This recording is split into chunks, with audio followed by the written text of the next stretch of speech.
Lagi di Bengkel Akhlak bersama saya Ratna Listi, Ustadz Danu, dan juga bintang tamu kita Mas Arif dan juga Cak Taufik. Ya, tadi kita sudah tanya, ada nggak pengalaman mengenai migrain? Mas Arif dulu bisa ceritain? Iya, kebetulan saya juga pernah migrain yang sebelah kanan kayaknya itu. Bener nih kanan nih. Oh, udah dijelasin kanan sakit bener. Takut konangan. Takut ketahuan. Sebelah kanan. Kalau tadi sebelah kanan itu apa penyebabnya ya? Ya, kalau sebelah kanan insya Allah ya sebelah kanan itu ada pikiran yang sebenarnya baik. Tapi biasanya kalau diberikan kepada seseorang, diayeli, ada defense. Jadi Nah, kalau udah ada defense kan kemudian kesel. jengkel di sini kesel. Nah, di situ mulai migrain itu muncul. Nah, saya nggak tahu nih beliau gimana. Iya betul. misal lagi bikin lagu, udah gitu diserahin ke penyanyi, penyanyinya ngeyel gitu, kesel ya dalam hati gitu. Kalau mungkin. itu biasanya enggak deh.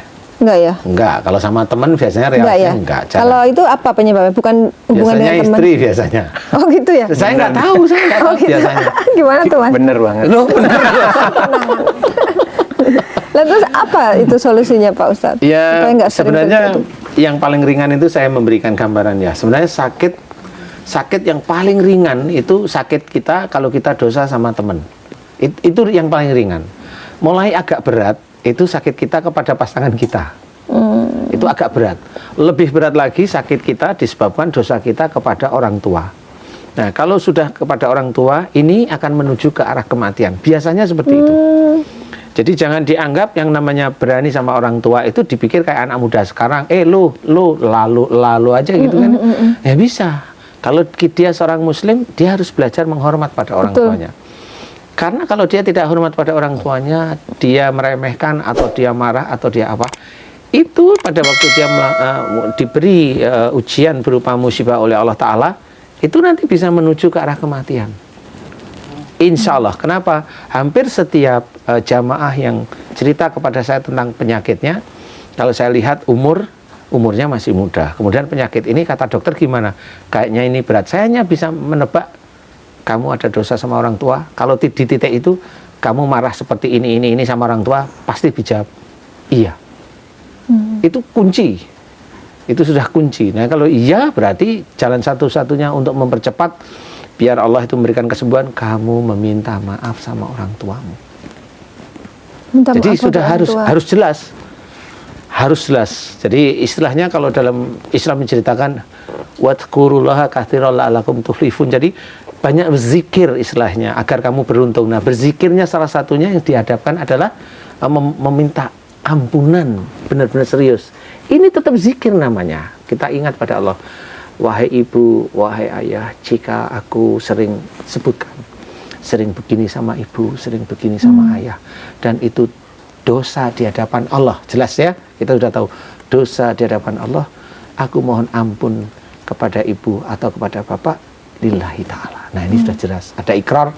Dari situlah mulai Allah melegakan, yang dunia sakit mulai dikurangi sakitnya.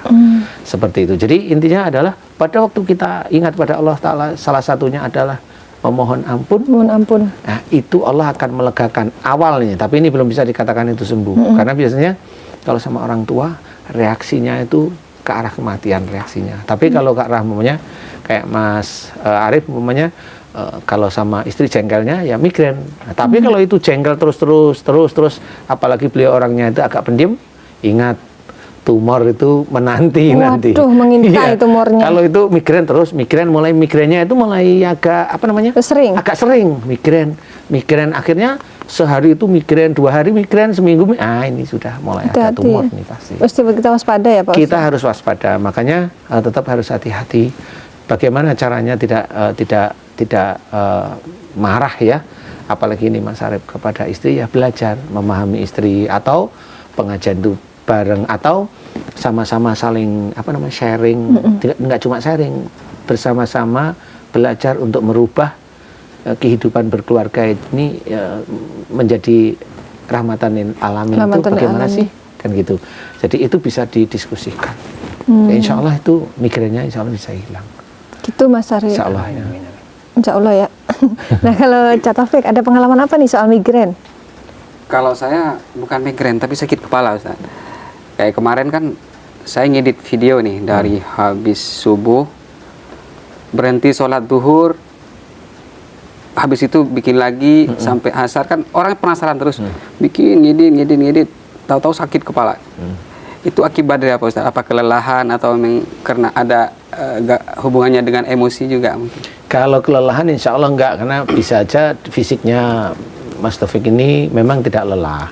Tetapi ada rasa, tadi sudah betul, ada rasa penasaran, ada rasa sesuatu yang mau dicari. Nah, biasanya seseorang itu lupanya di situ. Ada sesuatu yang dicari tapi belum ada lillahi ta'alanya. Nah, ini jadi ego, akhirnya jadi nafsu. Nafsu, di otak itu tetap ada nafsu, walaupun bukan nafsu yang aneh-aneh. Nafsu aja, penasaran, sehingga belum ada istilahnya lillahi ta'alanya, jadi keikhlasannya itu belum muncul. Biasanya Allah mengingatkan cepat, pusing gitu. Nah, kalau sudah pusing ini biasanya ada catatan nih saya.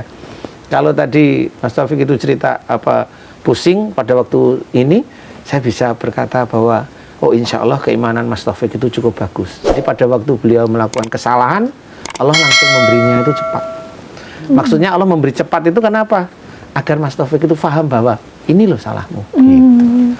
Cuma ketemunya kan di sini ya. Iya.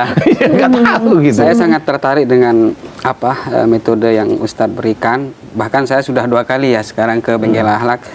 Karena metode ini saya mengingatkan dengan ayat Allah, di mana dalam Al-Quran disebutkan, A'udzubillahi minasyaitonirrajim, Bismillahirrahmanirrahim. Wa nunazzilu minal Qur'ani ma huwa syifaa'un wa rahmatun lil mu'minin.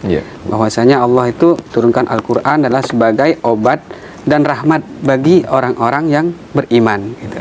Jadi sangat bagus sekali gitu, sangat masuk akal sekali. Makanya saya pas diminta lagi sama MNC, wah langsung semangat saya gitu. Dan saya merasakan sendiri gitu dari pertemuan pertama. Pernah dibantu Pak Ustadz? Dibantu Pak Ustadz waktu di Bengkel Akhlak pertama saya ikut. Apa ya? Kasusnya apa waktu itu? Sakit panas tangan. Oh, panas tangan sama Yang panas di sini itu ya. Di badan itu ya. Dan sekaligus itu juga ini. Dan sekarang ini Ustadz kan memberikan solusi yang orang lain tidak tahu. Ternyata di Al-Quran itu banyak rahasia banget. Sesuai dengan yang Allah sebutkan tadi ya di ayat itu ya. Cuman kita nggak tahu sifatnya itu di mana, obatnya di mana. Ustadz menjabarkan itu semuanya. Bangga sekali saya, makanya langsung semangat sih Ustadz tadi ibunya ada. Ini menarik nih karena waktu itu pernah dibantu Pak Ustadz. Apa yang dirasakan waktu dibantu Pak Ustadz pertama kali itu? Waktu dibantu Ustadz kan sebelumnya panas itu masih sakit ini. Ya. Nah, sakitnya itu apa? Rasanya panasnya seperti panas, apa? Jadi itu waktu itu saya sudah alami panasnya itu sekitar 1 bulan ya. Oh, 1 bulan. Sudah mencoba berobat secara medis? Sudah Lalu berkali-kali. Kata dokter apa? Kelelahan aja. Jadi sampai saya minta ke dokter kan untuk dirawat inap. Apanya yang mau dirawat inap Mas? Kalau nggak ada penyakitnya, bilang gitu. Oh ya udah, saya paham itu kan. Ya alhamdulillah pas ketemu Ustadz pertama sampai sekarang saya merasakan itu. Walaupun sempat kemarin Ustadz ada kejadian lagi, saya itu perut sebelah kini bengkak. Bengkak dan sakit. Bahkan duduk begini pun nggak bisa, saya harus begini. Itu saya 2 hari. Tapi waktu itu karena saya sudah berobat pakai ini nggak ini, saya ingat itu Ustadz lagi. Ingatnya yang terakhir biasanya. Kalau sama saya ingatnya terakhir. Cinta terakhir itu lebih afdol biasanya ya. Subhanallah, saya baca lagi, saya sholat, habis sholat doa yang diajarkan Ustadz saya baca lagi dengan benar-benar saya menyerahkan diri saya sama Allah ya, masyarakat diri. Kalau memang saya yang seperti Ustadz ajarin ya, kalau memang ini penyakit saya karena dosa saya atau banyaknya dosa saya mohon ampuni ya Allah. Kan tapi kalau memang ini karena orang lain yang berbuat kepada saya, berbuat dolim, mudah-mudahan dosanya diampuni dan diberikan hidayah, itu aja. Habis setelah itu selesai alhamdulillah. Sembuh. Oh, alhamdulillah. Seperti itu. Itu yang kejadian yang dulu yang katanya badannya panas itu apa deteksi dari Pak Ustadz? Ya kalau boleh saya cerita jujur aja deh, ya memang itu ada energi ada teluh negatif. istilahnya. Oh, ada yang ngirim. Ada yang ngirim. Tapi beliau paham karena beliau cukup bagus agamanya, paham ngerti, nggak usah dibalas. Dan beliau paham karena memang Islam itu kan nggak boleh balas-balasan sebenarnya. Cukup didoakan agar dia diampuni dosa-dosanya. Itu lafal dalam Quran banyak sekali. Kalau kita didolimi oleh orang itu malah didoakan agar selamat dunia akhirat atau diampuni dosanya. Banyak sekali dalam Quran. Nah beliau saya ajari, doain aja agar Allah mengampuni dia. Ya begitu, kalau ada teluh atau santet, hilang aja langsung. seperti dalam perut ya seperti itu. Saya nggak tahu nih Itu ceritanya. sama Saya nggak tahu kejadiannya. nih. Yang di perut itu juga setelah diperiksa dokter tidak terdeteksi gitu ya? Kata dokter sih kemungkinan emah. Hmm, Tapi kalau emah kan dikasih obat emah mungkin Sembuh. Udah. sembuh. lah, Tapi saya nggak ada gejala emah sebelumnya. Cuman kalau emah kenapa ini harus ganjal begini di sini? Kalau mau begini aja nggak bisa. Jadi duduk begini. Sampai teman-teman tanya, Mas kenapa duduknya begitu terus? Nggak enak perut kita aja. Saya nggak pernah ini ke orang Nggak kan. cerita. Ya, Benar-benar. Habis sudah nggak kuat kan 2 hari minta beliin obat lagi. Beli obat emah gitu. Ternyata nggak sembuh juga. Nggak sembuh. Wah, udah tengah malam saya ingat, ya Allah ini kayak ingat Ustadz Danu lagi nih saya gitu. Alhamdulillah habis salat tahajud, saya sujud sama Allah, saya berdoa. Sudah pasrah dah. Ya, alhamdulillah. Saat itulah jadi Alhamdulillah. penyakitnya Ya keluar memang ya. seperti itu. Jadi sebenarnya doa itu nggak perlu memangnya sesuatu yang sakit ditarungin dengan ayat-ayat Quran. Padahal kalau ayat Quran kita baca harusnya satu lillahi ta'ala. Iya. Makanya ini hanya doa aja pada Allah Ta'ala. Karena pada waktu ada sakit di dalam tubuh berarti Allah mengizinkan sakit itu muncul. Betul. Ya kan? Betul. Nah, kalau sakit itu muncul, jelas kita harus mengacu pada ayat yang lain. Wa ma asabakum min musibatin fa bima kasabat aydikum. Apa saja musibah yang engkau terima, anggap aja itu musibah, ujian tapi ujiannya musibah, itu disebabkan perbuatanmu sendiri. Memang beliau tidak tahu perbuatan saya yang mana, tetapi beliau tulus memohon, ampuni aku ya Allah jika saya ada salah atau dosa.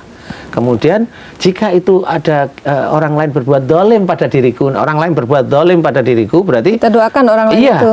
berarti ini ada teluh atau santet yang dimasukkan. Langsung ampuni dosa-dosanya. Ampuni dosa-dosanya. Ampuni dosa-dosanya. Kalau sini tulus biasanya langsung silang. Nah itu tulus itu berarti benar-benar kita tuh harus minta sama Allah dan tidak perlu pengen tahu ini siapa sih yang ngerjain, nggak perlu ya. Itu Hanya kan diri kita 2 sendiri, tahun ya. kemarin Mbak Ratna Listi aja.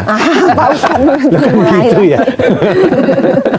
Jadi nggak perlu tahu gitu loh. Jadi itu malah yang namanya ikhlas. Jadi sudah nggak perlu lihat ini siapa orangnya, doain aja. Dan malaikat itu tersenyum. Ya ini yang benar. Ini yang benar. Mohon maaf nih, nggak perlu pakai air. Lo doa sama Allah itu nggak perlu media. Kalau pengen sembuh cepet, itu jangan pakai air, pakai biji kedondong sekalian. Gitu. Jadi dimasukkan berantem tadi gitu. Nggak usah namanya doa pada Allah, cukup buka tangan, serius kita menghadap pada Allah. Ikhlas, jadi sudah dipasrahkan. Masalah itu maksudnya ya nggak punya pikiran apa-apa kecuali mohon pada Allah Ta'ala. Nah ini saya malah baru tahu kalau beliau itu mengalami